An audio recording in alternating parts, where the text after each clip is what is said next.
Gazette du Togo, une vision sur l'actualité togolaise et sur le monde.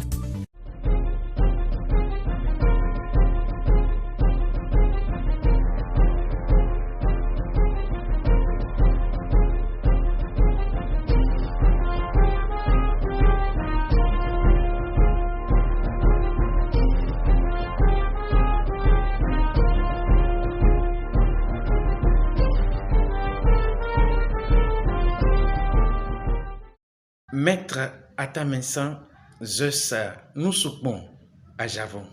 Bonjour. Bonjour. Alors, vous avez fait une sortie après un moment de silence et aujourd'hui, sur les réseaux sociaux et un peu partout, une correspondance que vous avez adressée à un certain nombre d'institutions présidentielles, organisationnelles et autres. Est-ce qu'on peut avoir une idée sur cette correspondance, commençant par celle que vous avez adressée au chef d'État de la CEDEAO? Oui. Merci beaucoup de m'avoir permis de m'adresser aujourd'hui à vous. Je dirais que depuis 2014, où, comme coordinateur de la CST, j'avais agi et je me suis rendu compte que les choses étaient en train d'aller de côté où je ne voulais pas. Et j'ai été vraiment déçu par le comportement de certains d'entre nous. Et je m'étais mis en réserve, disant que bon, on verra plus tard.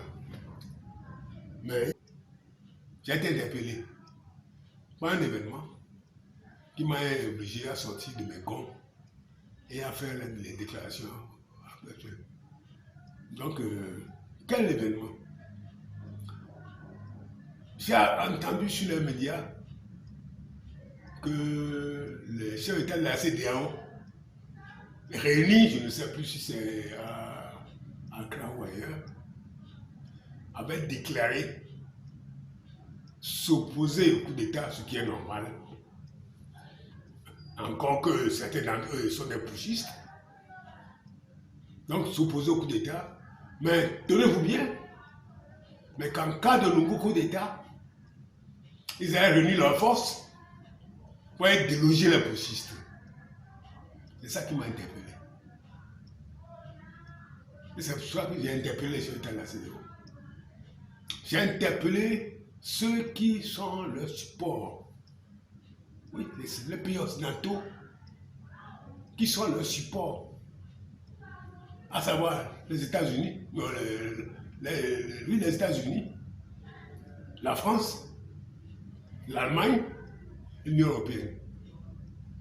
C'est pour ça que j'ai interpellé également ces chefs d'État.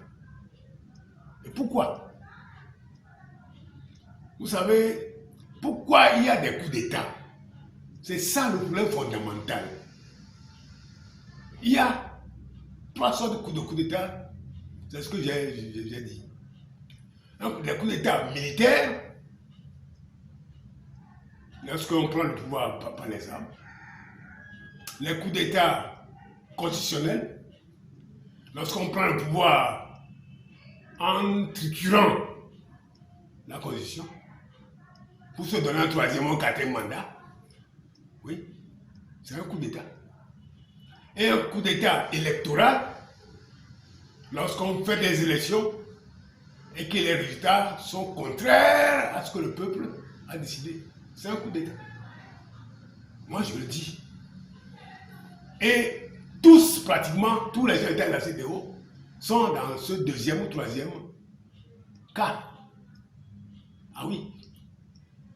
Tant qu'il y aura ces coups d'État, et tant que nos pays ne seront pas gouvernés comme il se doit, tant que nos pays, nos chefs d'État qui seront là, les dirigeants, mettront de l'argent dans leur poche au lieu d'investir dans le peuple, tant que la mauvaise gouvernance sera là et que le peuple sera opprimé, il y aura des coups d'État. Pourquoi? Parce que lorsque le peuple n'arrive pas à réagir, ou bien réagir et est maté, comme en 2012, hein, avec des cons que nous avons, la CST a organisé, avec 2014 que le CST a organisé, à savoir le délit de Jericho, et on nous a menté, on nous a enfermés. Et c'est justement, c'est avec tout cela qui font que le peuple n'arrive pas à s'exprimer. Dans ces conditions-là, il n'y a qu'une structure capable de s'exprimer et de réagir. C'est l'armée. C'est l'armée. Actuellement, cette armée est composée de jeunes. Nos armées, maintenant, sont composées de jeunes qui n'ont pas fait l'indépendance, qui ont 30 ans, 40 ans, et qui voient comment ils sont gérés nos États, qui voient là où vont les ressources de nos États. Comme dit le président Faure Gnassingbé, dans les poches d'un petit nombre qui s'accaparent ces ressources. Ah oui, c'est lui-même qui l'a dit, c'est pas moi. Quand les jeunes militaires voient cela, et voient que le peuple est opprimé, et que le peuple n'arrive même pas à faire ce que Debache avait prévu dans son livre de droit constitutionnel, à savoir si le peuple est opprimé, le peuple fera l'insurrection. Que la réaction normale de l'oppression du peuple par les dirigeants, c'est l'insurrection. C'est ce que Debache a dit dans son livre de droit constitutionnel. Et lorsque le peuple ne pourra même pas faire cela, mais qu'est-ce qu'il reste au peuple? Qu'est-ce qu'il reste? Et que les militaires sont aussi membres du peuple. Ils sont là, ils voient. Et ils ont leurs enfants qui sont dans la même mamite. Ils ont leurs parents qui ont les mêmes problèmes. Mais, or, ils ont les armes. Ils ont les moyens que le peuple n'a pas. Et c'est pour ça que la crière de coup d'État qui a lieu aujourd'hui, je dirais, un coup d'État n'est jamais une bonne chose. Ça, je le dis, je le martèle. Dans une situation normale, le coup d'État est répréhensible. Mais dans les situations telles que se trouvent nos États, le coup d'État devient sanitaire.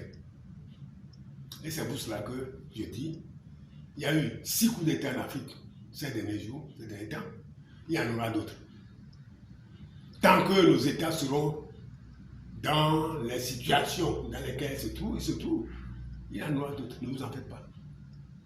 Et c'est pour ça que j'ai écrit aux États pour leur dire ça. Pour leur dire, la CEDEAO, au lieu de rassembler leurs forces pour aller combattre les djihadistes, oui, ils peuvent. Nous sommes 14-15 États. Si chaque État donne 2000 hommes, ça fait 20 000, 30 000, sinon plus. Mais ils vont assainir le Sahel. Oui, ça sera fait. Avec l'aide de la technologie que procure, je ne dis pas non. La France, oui, a cette technologie-là. Les États-Unis ont encore plus de technologie pour localiser les djihadistes là où ils se trouvent. Les États-Unis sont capables de localiser un individu seul quelque part dans le monde entier.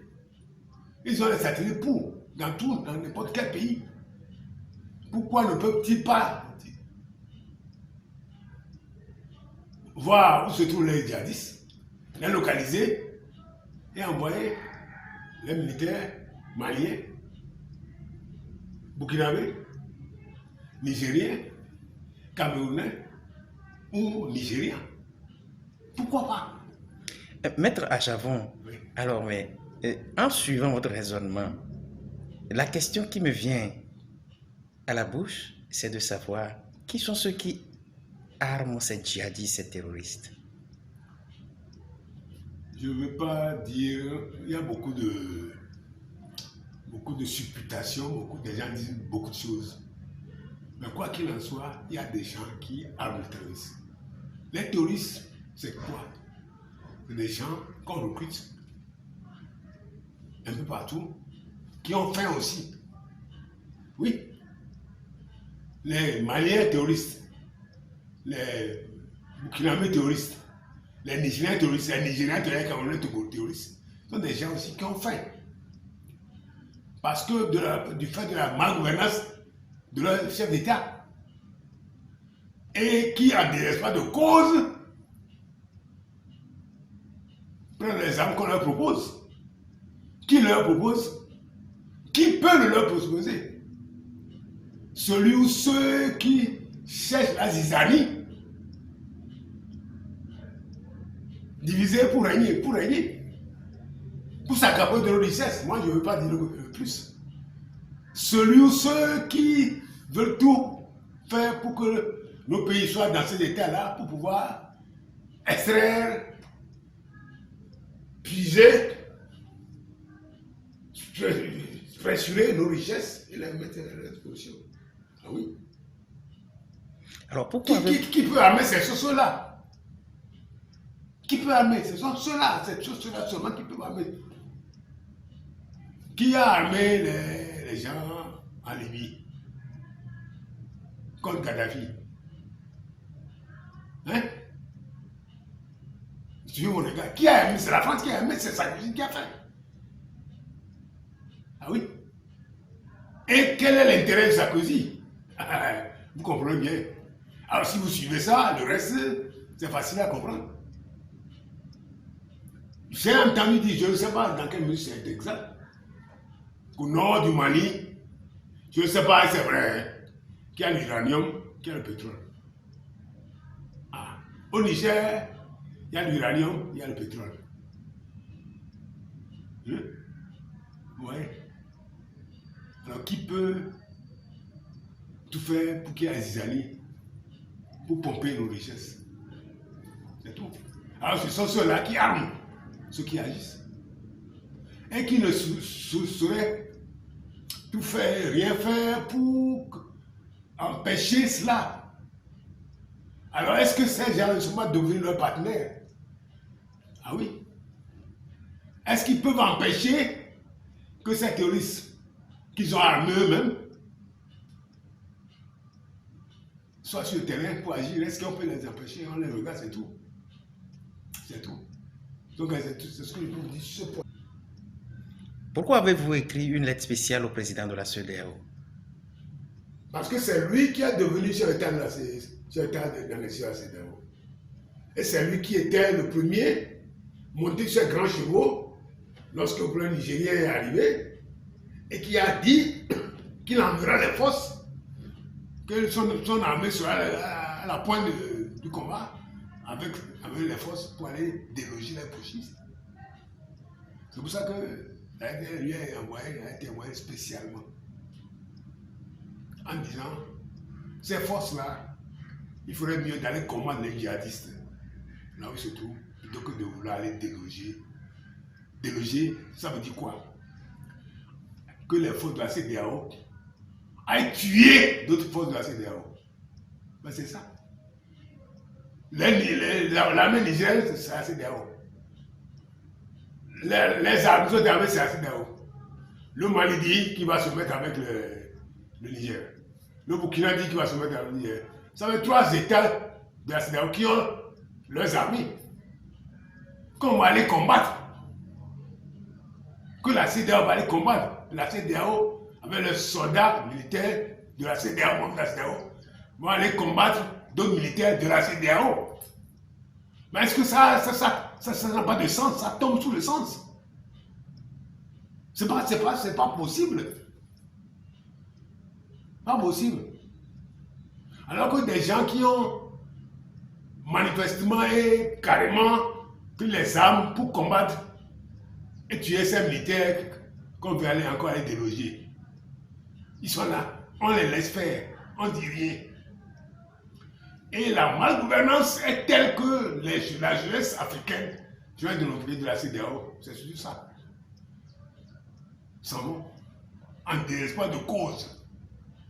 Ce sont les bras validés. C'est demain. Les jeunes d'aujourd'hui, c'est demain. C'est eux qui vont amener le pays dans une situation demain. Et ces jeunes-là, en désespoir de cause, quittent leur pays. Vous avez le nom, et qui vont mourir dans la Méditerranée. Qui choisissent d'aller mourir plutôt que de rester dans leur pays. Vous voyez la gravité de la chose. Ils savent qu'ils vont aller, c'est un coup d'aider. Peut-être qu'ils vont s'en sortir. S'ils s'en sortent, tant mieux. Mais s'ils ne s'en sortent pas, parce que c'est tous les jours que malgré tout ce qui se passe, c'est tous les jours que les changements partent. Du Sénégal maintenant, c'est les pirogues. Vous savez ce qu'on appelle pirogues?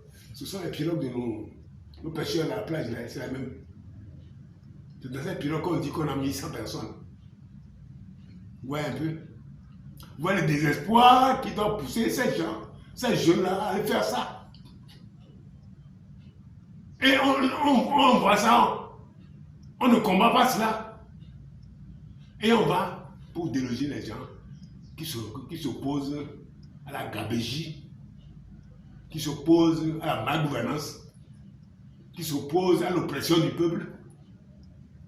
Est-ce que ça a un sens? C'est ça, c'est pour ça que je me suis levé, le sang ne fait qu'un tour, et je leur ai dit au chef d'État qu'il ferait mieux de mettre leurs forces ensemble pour aller combattre les djihadistes, plutôt que d'aller vouloir déloger les putschistes. Voilà. Alors pourquoi avez-vous pensé d'écrire au chef d'État des États-Unis, au premier responsable de l'Allemagne et de l'Union européenne, en parlant de ces trois cas d'abord? Et pourquoi? Parce que j'ai l'impression qu'il y a deux choses. Il se peut qu'ils ne savent pas que les élections constituent un coup d'État. Il se peut qu'ils ne savent pas qu'il y a la mauvaise gouvernance et qu'il y a les ressources qui sont dans les poches des dirigeants.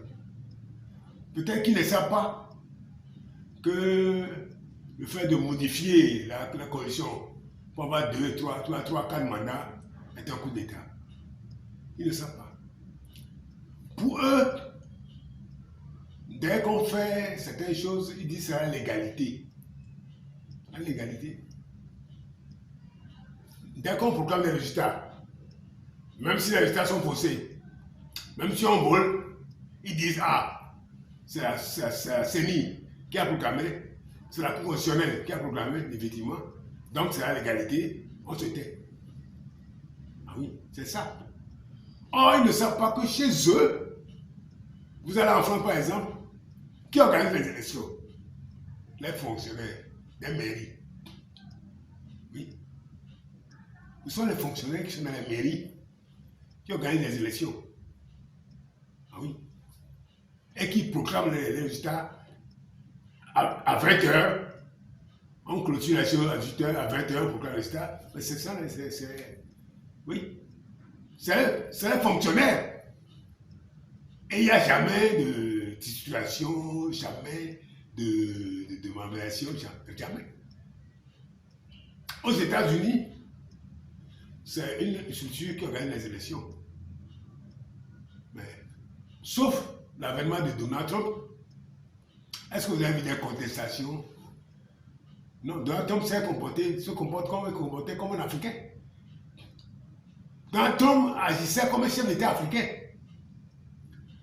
Et ce qu'il a fait, c'est comme les chefs d'État africains. C'est comme ça qu'il se comporte. C'est là, ça a dénaturé la démocratie américaine. Oui, c'est un peu de la démocratie, ça, c'est n'importe quoi. Aller prendre par la force le Capitole, mais c'est inimaginable. Mais c'est ce que nos militaires font. En Afrique, c'est ce qu'ils font. Est-ce que Donald Trump a voulu qu'il se passe chez lui? En dehors de Donald Trump? Mais cela ne se passe pas. aux États-Unis. Là, en Allemagne, ça ne se passe pas comme ça. Non. Là, en Belgique, ça ne se passe pas comme ça. Et ils croient, peut-être qu'ils font semblant de croire que les élections qui proclament les résultats sont des élections fiables, qui proclament les résultats réels, et qui prennent acte, c'est tout. Ben oui, c'est ça. C'est ça.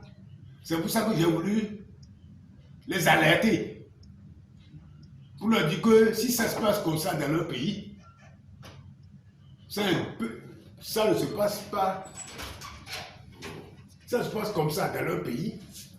C'est pas comme ça que ça se passe chez nous. J'ai vu ce qui s'est passé au Congo.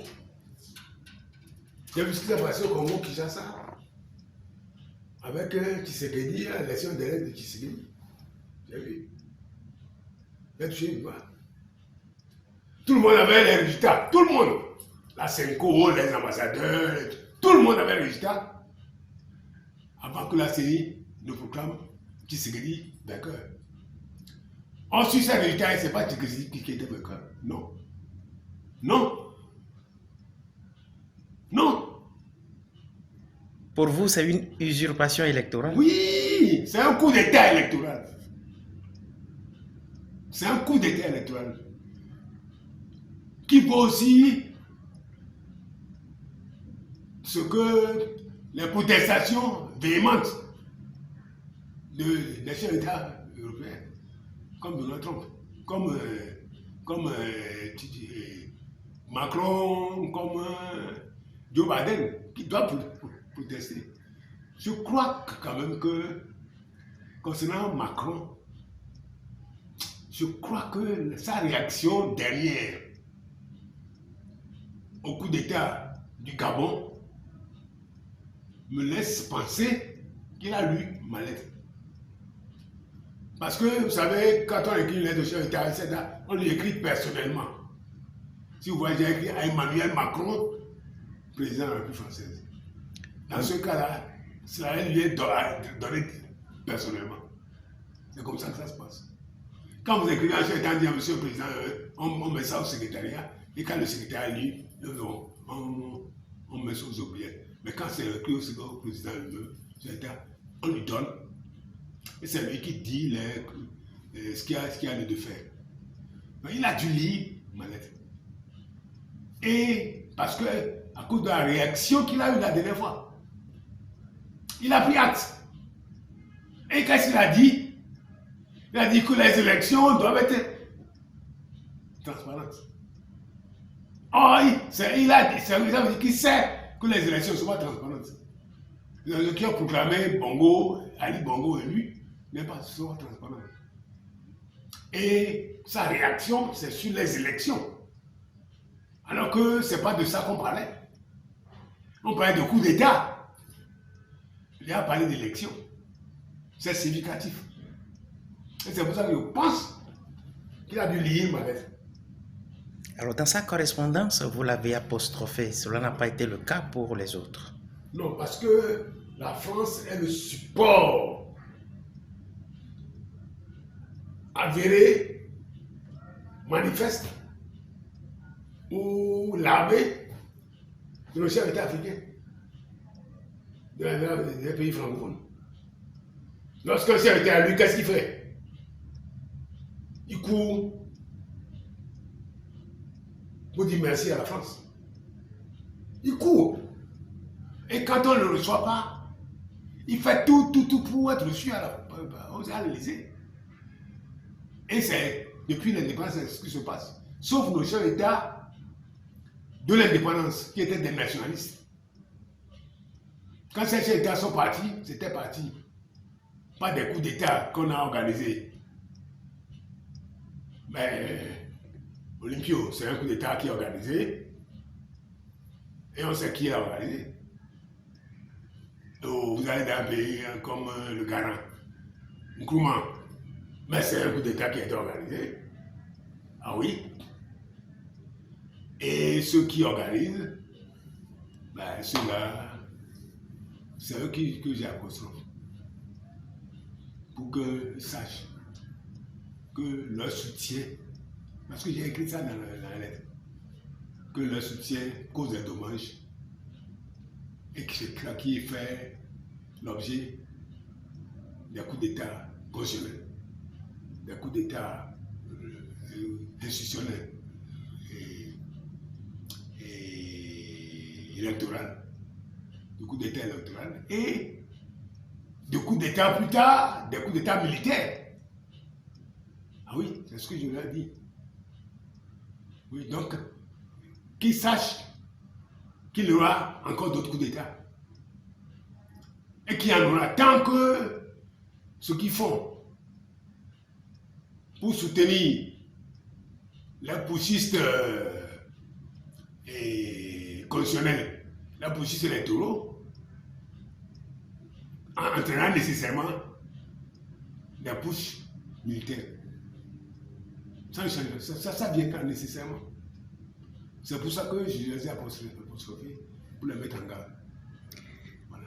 Maître Aljavon, est-ce que vous comprenez ce langage diplomatique que certaines grandes puissances utilisent? Laissons de côté le langage diplomatique.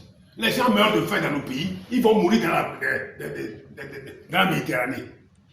Combien de jeunes meurent dans la Méditerranée? Laissons le langage diplomatique. Combien de jeunes meurent dans la Méditerranée? C'est ça la réalité. Est-ce qu'on peut voir cette réalité et faire avoir un langage diplomatique? Non. Non. Il faut leur dire ce qu'il faut leur dire pour qu'ils changent. C'est tout. Bah, c'est ça. Vous avez fait allusion tout à l'heure au coup d'État du Gabon. Oui. Il y a quelque chose qui se dit.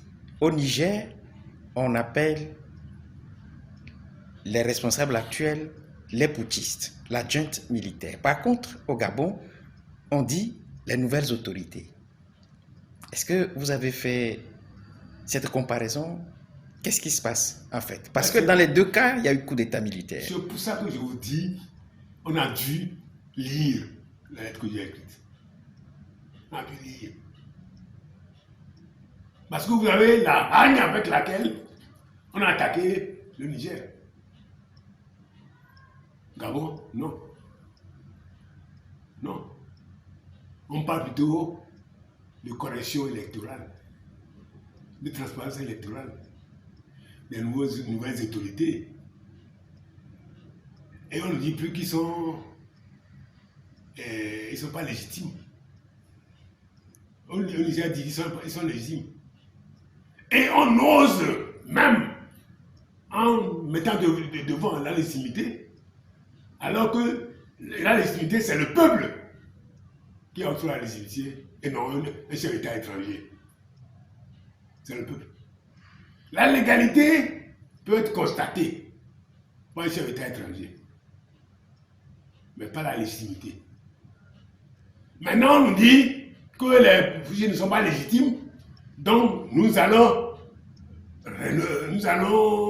refuser de respecter les ordres et les instructions données par ces autorités qui sont au pouvoir, qui ont pris le pouvoir, qui incarnent la nouvelle légalité.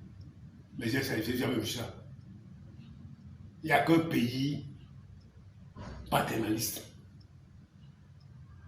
Il n'y a qu'un pays non colonialiste qui peut dire ça. C'est pas normal. C'est pas normal. Et qu'on dise, dans tous les pays au monde, mais regardez, au Mali, on a dit, écoute, on a demandé à l'ambassadeur de partir, il est parti. Oui. Et pour cependant, on n'a pas dit non, ils ne sont pas légitimes. Et donc l'ambassadeur ne part pas. Qu'est-ce qui se passe au Niger? Est-ce que ça a un sens? Ça n'a pas de sens. Il ne revient pas à un chef d'État étranger de dire que les autorités qui sont en place ne sont pas légitimes. Non. Non. Non. Non.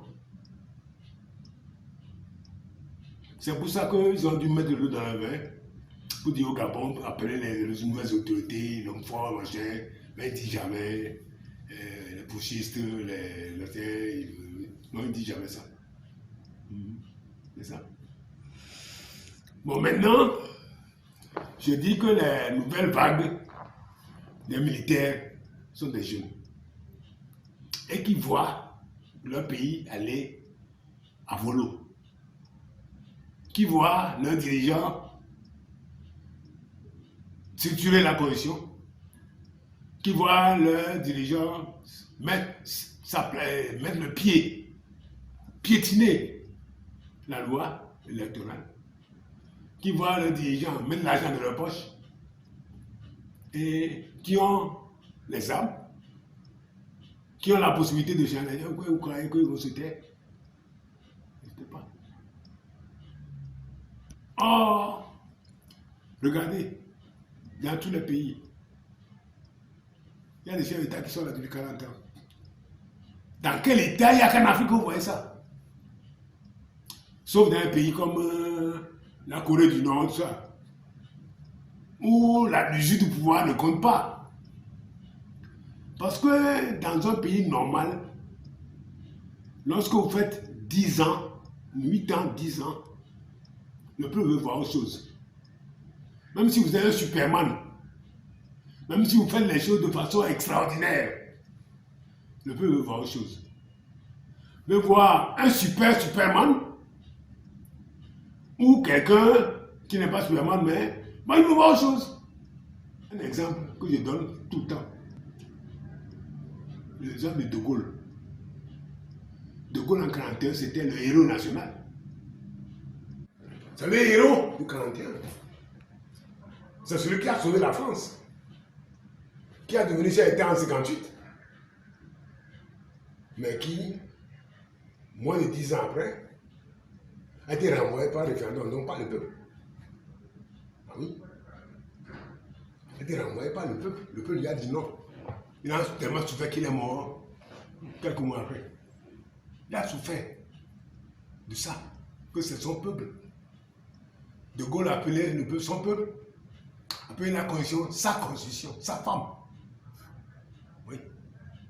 Et cet homme-là a été humilié par le peuple français qu'il a tenu comme un héros en 1945. Oui, et qui est devenu chef d'État en 1958. Mais au bout de 10 ans, c'est l'usine du pouvoir. C'est pour cela que les Américains, lorsqu'ils ont fait leur constitution au XVIIIe siècle, Washington, qui était le premier président, a dit qu'il ne fera pas, que les chefs d'État ne feront pas plus de 8 ans de mandat. C'est verbalement qu'il a dit ça, ils ont convenu. Hein. Ils n'ont jamais mis ça dans la Constitution, hein. Jamais. Mais tous les chefs d'État qui les ont remplacés, Washington, Madison, Jefferson, Adams, tous les chefs d'État qui les ont remplacés, ces chefs d'État ont fait soit 4 ans, soit 8 ans. Et ça a continué jusqu'en 1952. Pourquoi en 1952? Parce que lors de la guerre, Deuxième Guerre mondiale, les élections auraient dû avoir lieu. Du fait de la guerre, il n'y a pas eu d'élection. Et le chef d'État qui était là avait déjà fait 2 mandats. On devait faire des élections pour un autre chef d'État. Mais du fait de la guerre, on ne pouvait pas. Donc, il a fait 3 mandats. Et c'est pour ça que les Américains en 1952 ont fait un autre amendement en mettant dans la Constitution que personne ne fera désormais plus de 8 ans. Parce qu'ils disent, ça c'est clair sur les Américains, celui qui a fait 8 ans, s'il n'a pas fait ce qu'il savait faire, il ne peut plus rien faire. Il faut le remplacer. Il a fait 8 ans, c'est qu'il a dû faire tout ce qu'il savait faire. Alors si on ne le remplace pas, il ne fera plus rien, il ne fera pas rien. Et c'est pour ça que les Américains, quel que soit le chef d'État, même s'il est populaire, on le remplace. En voulant voir autre chose. Vous voyez, même quand vous êtes dans vos associations, lorsqu'un nouveau bureau vient, vous voyez ce que ça fait. Les gens sont là, ils en veulent. Mais c'est comme ça que les pays évoluent. Quand vous venez, vous avez des idées. Première chose, tout ce qui n'était pas bon, vous replâtrez ça et vous commencez à faire autre chose, autre de mieux que ce qui existait. Et c'est ça qui fait évoluer les pays.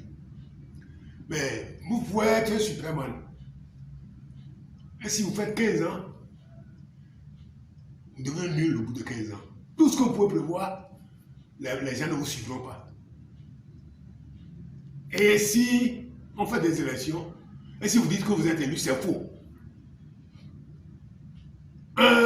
Quelqu'un qui a fait le pouvoir maintenant plus de 10 ans ne peut plus être élu plus tard. S'il doit être élu, c'est pas faux. Ah oui. Ah oui. Ah oui. Oh, j'en ai vu beaucoup. Parce que j'ai fait beaucoup d'observations dans beaucoup de pays africains. Oh, j'ai vu beaucoup de choses que je ne peux pas dire parce que je suis tenu dans l'obligation de réserve. Toute la situation, tout ce qu'il y a, manipulation, qui a eu lieu en Afrique, c'est extraordinaire. Mais je suis tenu de l'obligation de réserve. Je ne pourrais pas parler. Mais ce que je veux vous dire quand même, c'est qu'il y a des exceptions. Le Bénin et Sao Tomé et Principe. Dans ces pays-là, un chef d'État au pouvoir qui organise les élections a été battu. Sao Tomé au Bénin, c'est tout. Donc il a fait un mandat. Il a voulu faire le deuxième mandat. Il a été battu. Alors qu'il était au pouvoir, c'est lui qui organisait les élections. C'est Sao Tomé, c'est au Bénin. C'est Soglo. Le président, je ne me souviens plus de son nom. Bon, il a été l'un des chefs de file de nos observations. Il a été sous ses ordres plusieurs fois. Mais il n'y a que ces deux. Mais un chef d'État qui est au pouvoir, quand il organise les élections, c'est pas pour les perdre. Donc n'importe comment, il les gagne. En griffe. Et c'est pour ça que, contre cela, il n'y a que les militaires qui réagissent. Quand le peuple réagit, on mate le peuple. On mate. On torture le peuple.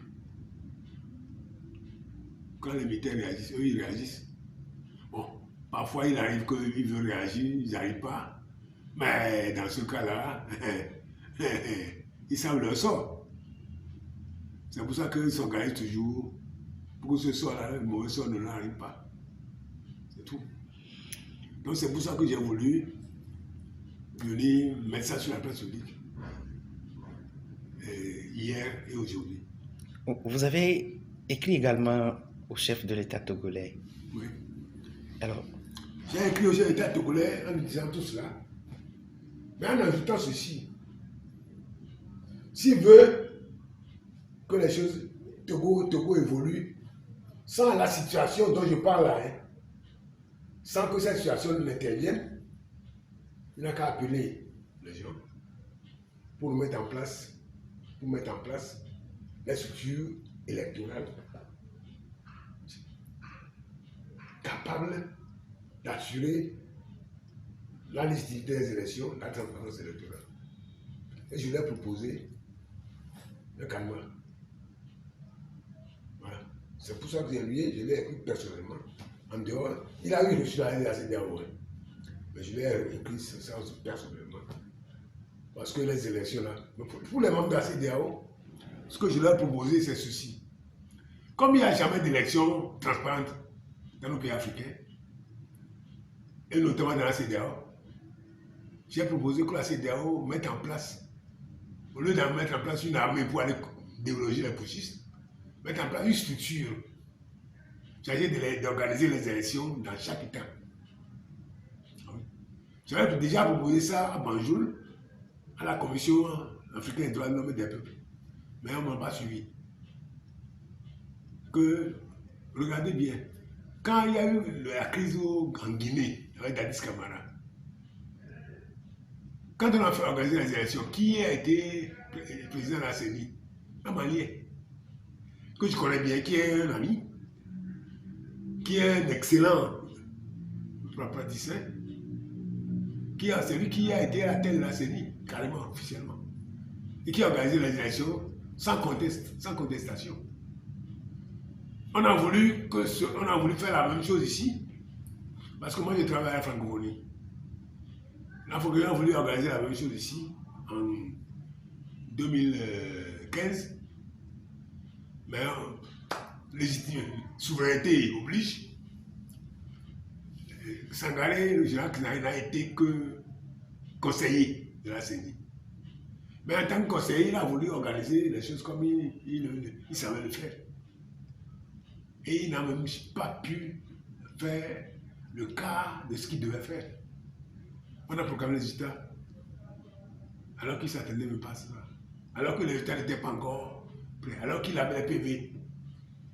Les PV, il était allé ramasser les PV pour les dépouiller à la CENI. Il n'a même pas fait la réunion de dépouillement. Mais ça a été proclamé. Pire, lors des élections 2020, les PV n'étaient pas encore arrivés. C'est le lendemain qu'on a proclamé. Rien n'était encore arrivé. Rien. On a proclamé sur du vent. Mais les Occidentaux se sont complus dans ça aussi. Ont accepté que des élections se passent dans ces conditions-là. Et qu'on proclame les résultats dans ces conditions-là. Donc vous convenez avec ceux qui disent qu'au Togo, il n'y a jamais eu la vérité des urnes? Moi je l'ai toujours dit. N'oubliez pas, j'ai été vice-président de la CENI. Et j'ai vu ce que j'ai vu. Les résultats officiels, c'est un. Quand je dis officiel, c'est les résultats sortis des urnes. Parce que c'est moi que j'appelle officiel. C'est ça que j'appelle officiel. Ça fait un. Les résultats qui sont envoyés dans les CELI, ça fait deux. Qui n'ont rien à voir avec les résultats sortis des urnes. Mais les résultats proclamés, ça fait trois. Qui n'ont aussi rien à voir avec les résultats sortis des urnes, ni les résultats envoyés. Oui. Oui. Trois résultats. Oui. On a proclamé le résultat qui va dans le bon sens voulu par le chef d'État. Parce que je vais vous expliquer. Le résultat réel, le chef d'État a battu. Le résultat envoyé par les CELI, le chef d'État est gagnant. C'était en 2003. Le chef d'État gagnant avec 95%. Quand ces résultats sont déjà dit, non, il ne faut pas proclamer 95% là, avec toute la contestation qu'il y a là. Non, il ne faut pas faire ça. Ils ont exagéré. Que le président des CELI ont exagéré. Donc, qu'est-ce qu'ils ont fait? Un samedi, je suis allé à la CENI alors qu'on n'avait rien à faire. J'ai vu les chefs d'État assis autour d'une table. J'ai dit, chefs d'État, les juges qui étaient à la tête. C'est même pour ça que je propose que ces juges ne soient plus aux ordres, ne soient plus à la tête des CELI. J'ai vu une vingtaine de juges magistrats à la présidente des CELI autour d'une table avec le président de la CENI. Moi, j'étais vice-président de la CENI. Ils n'étaient pas au courant. Ils avaient de nouveaux PV en main. Ah oui. De nouveau, la compilation des PV, ils avaient ça en main. Et ils remplissaient.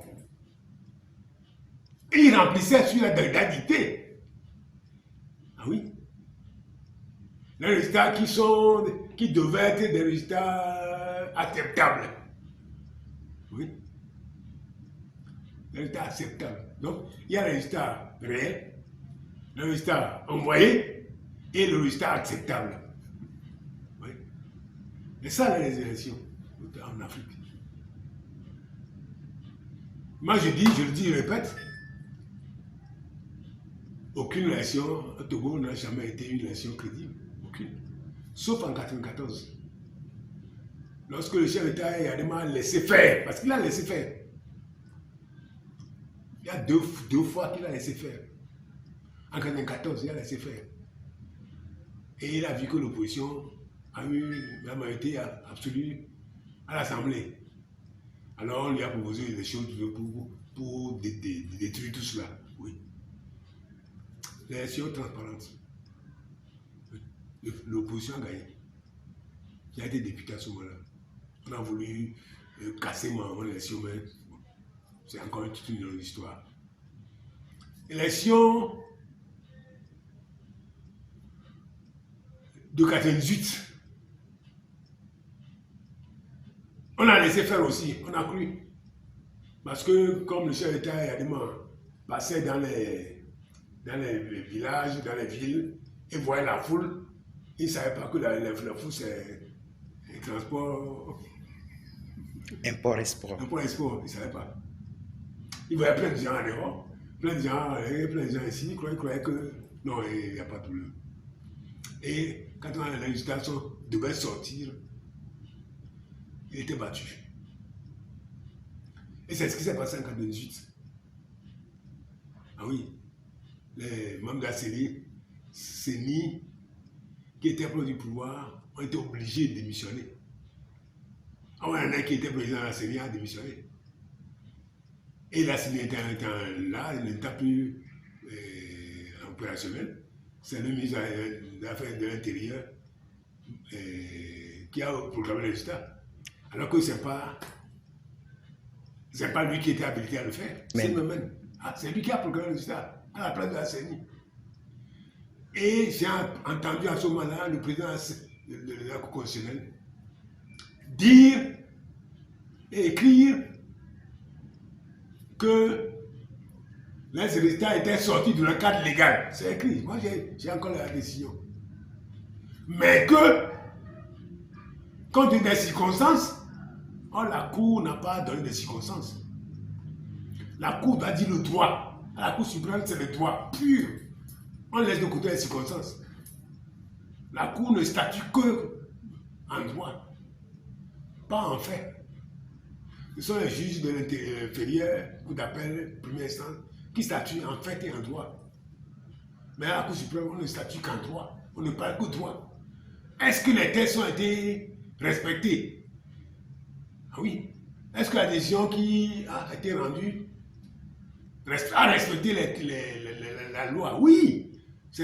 Donc il ne doit pas dire, cependant, oh, vous savez, à ce moment-là, j'ai décidé partout où j'allais, cette décision.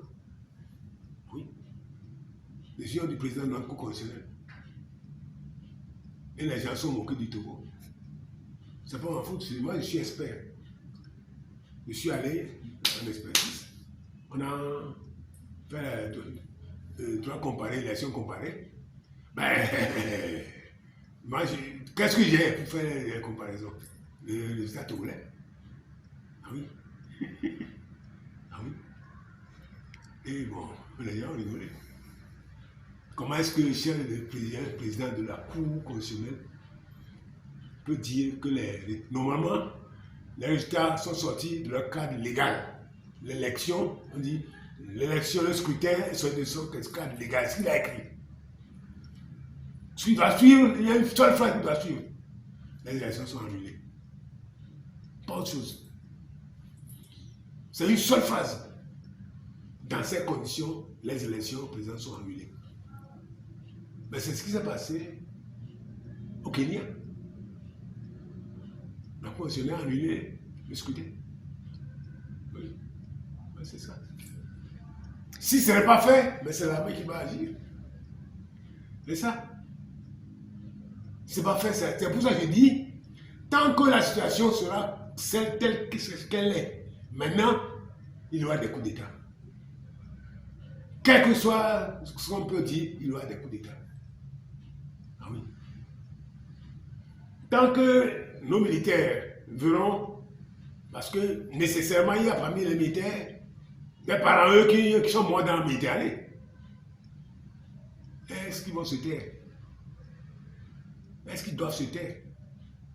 Tant que ça sera, à un moment donné, ils vont avoir la conscience qui les dérange. Ils vont réagir, c'est tout ce qu'on les dit. Maître Ajavo, vous êtes un acteur clé de la politique togolaise. Et je l'ai dit à l'entame de cet entretien que vous avez gardé le silence et que c'est pas à votre correspondance que tout le monde vous écoute maintenant. Qu'est-ce que vous avez à dire sur la situation sociopolitique au Togo? Merci beaucoup de m'avoir posé cette question. Le Togo est actuellement comme une cocotte minute. Une marmite qui est en train de bouillir. Mais on a fermé la vanne. À un moment donné, si vous n'ouvrez pas la vanne, parce que ça siffle et l'eau, la vapeur sort. Mais lorsque c'est chauffé plus que ce qui doit sortir, la marmite éclate. Ça explose. Le Togo est dans cette situation-là. Ça ne se voit pas. Ce qui est dans la marmite ne se voit pas. Et bien, c'est quand elle explose qu'on voit. Pourquoi vous dites ça? Oui. Je vais vous dire, actuellement, je sais que le Togo est comment dirais-je, en faillite. Oui, le Togo est en faillite. Je sais que depuis le mois de mars, celui qui peut me dire le contraire peut le dire. Depuis le mois de mars, il n'y a plus d'engagement financier. Fait pas le ministère des Finances. Oui. Parce qu'il n'y a plus d'argent au trésor. Depuis le mois de mars 2023. Est-ce que nous ne sommes pas en faillite? Et le Togo est en train de jongler mois après mois pour évoluer. Est-ce que ça peut continuer comme ça? C'est comme un tsunami. Quand le tsunami commence, vous ne savez pas où ça a commencé. Hein. Vous voyez seulement les vagues qui font 3 à 4 mètres de haut et qui déferlent et qui continuent. Vous allez dans la mer, en dehors du tsunami, il y a les tourbillons. Nous appelons ça en Mina Akladje. C'est un tourbillon. Si vous avez pris dans un tourbillon, vous n'en sortez plus. Donc les tourbillons tournent dans la mer. Il y a un tourbillon aussi dans les lacs, dans les fleuves. Et ce tourbillon, ça vous emporte. Et vous ne pouvez rien faire. Le Togo est dans cette situation-là, où les tourbillons qui sont dans le lac, dans le fleuve, dans la mer, où le tsunami qui a commencé à s'organiser, se préparer quelque part, vous connaissez ça, je ne sais pas. Ou encore mieux, avec ce qui s'est passé au Maroc la dernière fois. Lorsque le séisme va éclater, personne ne sait. On a dit ce matin, il y a entendu que parfois il y a des pierres qui empêchent les choses, que le glissement. Il suffit qu'une seule pierre sorte et ça éclate. On ne sait jamais quelle est l'amplitude, la force, la puissance du séisme. Donc c'est ça. Les deux blocs sont en train de se frotter. Les pierres sont autour qui grimpent et jusqu'à ce qu'une des pierres glisse et parte. C'est imprévisible le tsunami. Qui peut avoir prévu ce qui s'est passé au Maroc là? Personne. Personne. Personne ne peut avoir prévu ça. Personne ne pourra prévoir. Ah oui. C'est ça le Togo. C'est ça la plupart des pays africains. Oui. Avez-vous une idée sur la cause réelle de cette situation? Mais c'est la malgouvernance. L'accaparement des ressources nationales par une minorité, comme dit Ford. Le désespoir des jeunes, des populations, qui n'arrivent plus à joindre debout. Le chômage des jeunes, qui n'arrivent pas à trouver le premier emploi. Et qui s'en vont en désespoir de cause. Qui préfèrent mourir sur la date Kougnou. Ah oui, Kougnou. Mieux vaut la mort plutôt que de rester dans la situation dans laquelle ils sont. Et ils préfèrent aller mourir dans la Méditerranée. Oui. Au moins, ils sont morts. Ils ne savent plus ce qui se passe. Oui, et c'est tout cela qui sont la cause de la situation dans nos pays et qui sont la cause des coups d'État militaires. Voilà.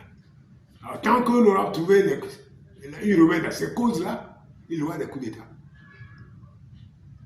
Il faut trouver un remède. Pour moi, c'est le remède pour le Togo. J'ai dit, il faut qu'on s'assoie autour d'une table et qu'on fasse des élections transparentes. Au moins, celui qui viendra, il sait que s'il ne fait pas bien, il va être renvoyé. C'est ça le problème fondamental. Il sera obligé de bien faire. Sinon, il sera renvoyé. C'est ça qui fait que le pays va évoluer. Ah oui. Vous êtes dans la CEDEAO, lorsque la structure électorale que j'ai proposée de la CEDEAO allait organiser les élections dans les pays, et que dans chaque fois, celui qui est élu est celui qui doit être élu, il n'y aura plus de coup d'État. On sait que si quelqu'un ne fait pas bien, il sera renvoyé. Il va se battre comme un fou pour faire bien. Et non se laisser aller, se laisser faire comme ils font actuellement. Ils s'en foutent. Parce qu'ils savent que rien ne leur arrivera. Personne ne pourra rien leur faire. Même pas le peuple. Mais voilà. Est-ce que vous comprenez? Oui. Alors, donc, si notre pays est dans cette situation économique et financière catastrophique, où est-ce qu'il peut arriver? C'est pour ça que hier, vos collègues m'ont posé des questions. Quel pays vous voyez qui peut avoir été état de coup d'État la prochaine fois? C'est le Togo. Je l'ai dit. Parce que son frère jumeau est parti. Le père, le fils, c'est quand même plus de 50 ans. C'est la même situation chez nous. Alors, il faut tirer des leçons. Alors, si on ne veut pas que le coup d'État arrive, il faut tirer des leçons. C'est pour ça que je propose qu'on fasse des élections transparentes. Pour que s'il faut être élu, si par miracle il est élu, ben on sait que c'est le peuple qui l'a élu. Alors il doit la légitimité. La légitimité. Ah oui. Alors que si ce n'est pas lui qui est élu, celui qui sera élu, c'est que l'époux de Démocrate est là. Ah, s'il fait excusez-moi, des conneries, mais il partira. Ah, c'est tout. Voilà. Bon, alors si Sonia Simbe veut suivre ce que j'ai proposé, on s'assoit autour d'une table. On fixe les canevas des élections transparentes et on adopte et on fait ça. Vous verrez s'il ne doit pas coup d'État. Si courageusement il accepte de faire ça, il n'aura pas coup d'État de haut. Il n'en aura pas. On fera des élections claires, transparentes, nettes. Et s'il est élu, on va applaudir. On m'a dit que c'est un magicien.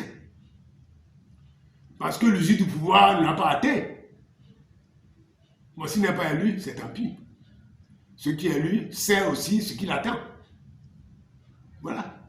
C'est ça les élections. C'est ça la démocratie. C'est ça la bonne gouvernance, le début de la bonne gouvernance. Les élections transparentes sont l'antichambre de la bonne gouvernance. Le début du commencement de la bonne gouvernance qui est l'antithèse des coups d'État. C'est tout. S'il n'y a pas de bon gouvernement, il y a coup d'État. S'il y a un bon gouvernement, il n'y a pas de coup d'État. C'est tout. Ça, c'est aussi simple que ça. Ah oui. C'est tout. Maintenant, s'il y a la bonne gouvernance, même s'il y a la bonne gouvernance qui a le jus du pouvoir, et si vous refusez de partir, il y a un coup d'État. Oui, c'est tout. C'est tout. Maître Javon. Ensuite, j'ai un autre problème sociétal chez nous. C'est le dopage dans le sport. Et un événement qui a eu lieu la dernière fois à propos de Adebayor. Vous connaissez bien Adebayor. Tout à fait. Le seul sportif togolais qui a été mondialement connu. Le seul. Oui, il y a eu un autre. C'est Boubeti, qui a été médaille de bronze aux Jeux Olympiques. Mais c'est fini. Ça c'est terminé. Mais le seul qui est resté dans les mémoires du Togo, de l'Afrique, dans le monde entier, c'est Adebayor. Qu'est-ce qui s'est passé exactement, maître Jean? Il s'est passé que c'est Adebayor qui s'est plaint, c'est pas moi qui le dis, sur les réseaux sociaux. Adebayor dit qu'il était au stade de Kéké la dernière fois. Et que le ministre était là, puis lui, il était derrière le ministre. Lequel? La jeunesse sport. Lorsque le ministre a vu qu'il était là, lui, il l'a fait renvoyer. En disant que qu'est-ce qu'il fout derrière lui, derrière elle. Il l'a fait renvoyer. Il s'est plaint de ce comportement. Allez consulter les réseaux sociaux, vous verrez. On s'est plaint. Comment peut-on traiter ce seul sportif qui est notre fierté? C'est pas en tant qu'homme, je ne l'aime pas. Hein. Je le dis. Mais en tant que sportif qui a amené notre Togo au firmament du sport, c'est le seul. Il n'y en a pas un autre. Quand on dit Adebayor partout, tout le monde sait qui est Adebayor. Dans tous les pays du monde. Et qu'on le traite ainsi. Non. Ce qui a fait autant de bien pour notre pays, le Togo. Vous avez vu que depuis qu'il n'est pas là, c'est fini. On fait éliminatoire Cannes, 5 défaites, c'est nul. Et une seule victoire, et on crie victoire.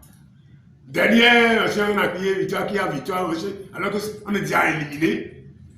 On a déjà été éliminé. Et on gagne. Je ne sais pas si, je ne me souviens plus, hein, si le Cap-Vert qui était là avait déjà été éliminé ou avait déjà eu son ticket pour la Cannes, je ne sais pas. Moi, je pense plutôt que la Guinée-Bissau avait déjà son ticket. Évidemment, son comportement dans le jeu, c'est normal. Que le Togo gagne à ce niveau-là, c'est normal. C'est normal. Et nous avons, c'est ça, hein, cette victoire-là que nous avons clamée sur tous les toits. Victoire éliminatoire, oui. Victoire éliminatoire. Et c'est ça que nous clamons. Et c'est au cours de cela que le seul Togolais que la communauté internationale a adulé, a mis debout, dehors. Le seul. Et qu'on le traite comme cela, c'est lamentable. C'est honteux. C'est honteux du pays. Ah oui, c'est comme ça que ça se passe. Pour aller ici, pour aller ici. Parce que c'est son nom qu'on connaît. Pas ambassadeur comme diplomate, hein, mais ambassadeur itinérant dans la matière, ou même dans tous les domaines. Pas seulement dans le domaine sport.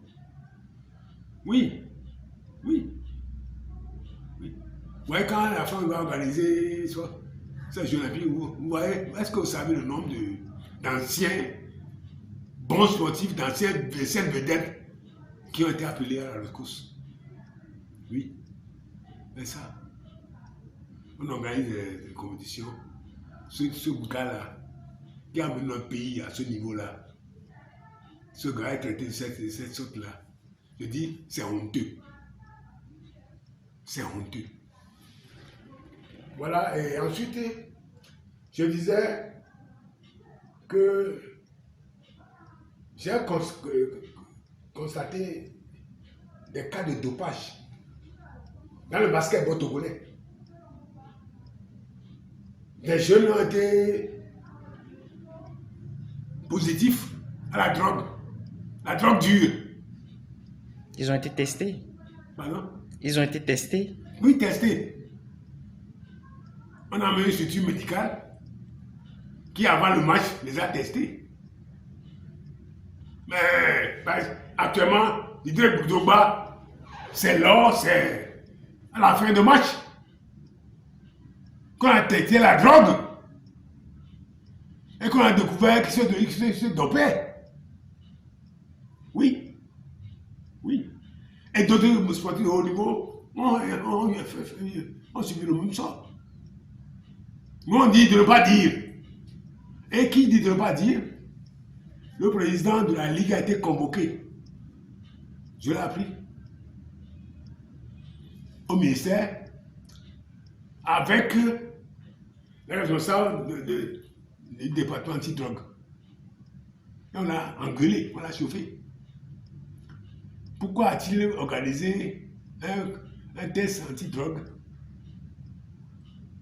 Alors que si on disait cela, que le Togo n'avait pu avoir les ressources financières qu'on nous offre de l'extérieur. Et quel sera l'avenir de ces jeunes? Ah! Et ces jeunes vont prendre la drogue dure. Ils vont devenir complètement déboussolés, fous. Et notre sport va être complètement détruit. Parce que effectivement, lors du match, quand j'ai vu le match de basketball, ce n'est pas un match de basketball. C'est pas moi qui le dis, c'est le commentateur qui était au stade. Qui n'est pas un basketteur. Hein? Je crois qu'il n'est pas parce que je ne le connais pas. Et qui a dit textuellement, ça là, c'est pas un match de basketball, c'est un combat de gladiateur. Parce que toutes les minutes, il y a quelqu'un qui est par terre. La preuve doit intervenir. J'ai jamais vu ça. Et le match était tellement minable, mauvais, qu'à la mi-temps, nous qui aimions le bon basketball, nous étions sortis. Nous n'avons pas assisté à la facture. C'est le match de la demi-finale, modèle d'Ito. Oui, je suis parti. Et je n'étais pas le seul à être parti. On était nombreux à être parti. Et le score était minable. Minable. Non. Non. Il faut arrêter ça aussi. Mais quand on ne veut pas, c'est significatif. Hein? Même ça, on ne peut pas l'arrêter. Ou même que souvent, vous le soyez les soirs dormir. Ah oui. Ah oui. Ce qui circoncis le cheval est dans son ventre. Le cheval, quand il est circoncis, naturellement. Et on dit, le proverbe dit, ce qui circoncis le cheval est dans son ventre. Dans son ventre, il circoncis. Oui, même que souvent, vous le soyez, ils ne sont pas dormir. Et il a dormi, non? Alors, s'il ne règle pas ce problème-là, il aura autre chose. Alors, ou bien on attend qu'il y ait des morts au stade. Qu'il y ait des morts au terrain de basketball avant. Est-ce que c'est ça qu'on attend? En tout cas, c'est lamentable et c'est honteux. Et surtout, la honte, surtout c'est la raison qu'on donne. Que si vous dites ouvertement que nos basketteurs sont dopés, ben, l'extérieur ne va plus nous envoyer les ressources financières qu'on nous octroie. Vous venez de le dire? Oui, c'est ça. Est-ce que vous croyez que c'est sérieux ça? Est-ce que vous croyez que c'est une raison normale, une raison sérieuse ça? Non. Non. Et c'est ça. C'est à l'image du Togo. Mais c'est un des phénomènes, mais qui est à l'image du Togo? À l'image du Togo. Et il faut mettre fin à tout cela. À tout cela. Il faut mettre fin à tout cela. Moi je dis tout cela, il faut mettre fin. Et faire un nouveau Togo avec une nouvelle équipe dirigeante. Des gens qui veulent aider le Togo à se sortir du sous-développement, à se sortir de la malgouvernance, à se sortir de l'appauvrissement des populations, à se sortir de l'accaparement des ressources nationales par une petite minorité. C'est ça que je souhaite. Et c'est pour ça que je suis sorti de mes gonds ces jours-ci pour pouvoir réagir. Merci, Maître Ajaf. Et c'est moi qui vous remercie.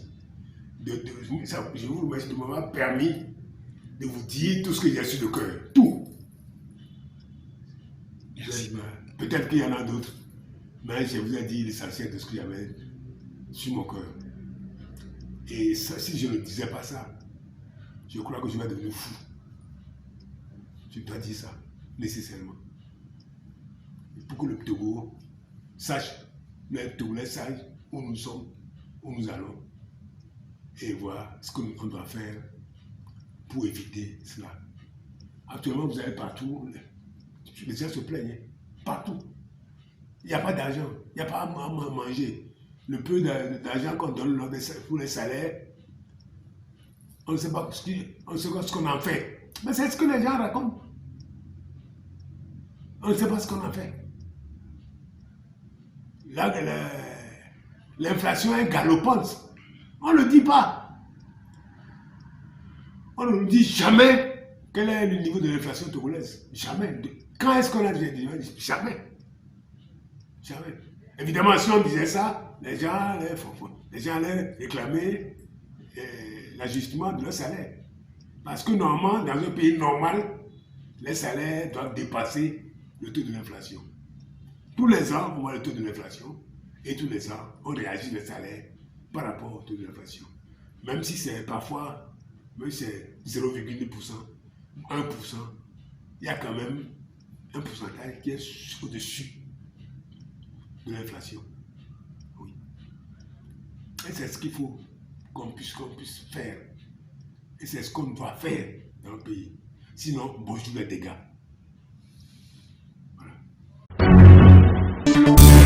La Gazette du Togo, une vision sur l'actualité togolaise et sur le monde. Rejoignez-nous sur le www.lagazettedutogo.com ou sur nos comptes Facebook, Twitter et YouTube. Pour tout contact, écrivez à contact@lagazettedutogo.com ou appelez le 92 80 88 53. La Gazette du Togo, c'est l'information en continu.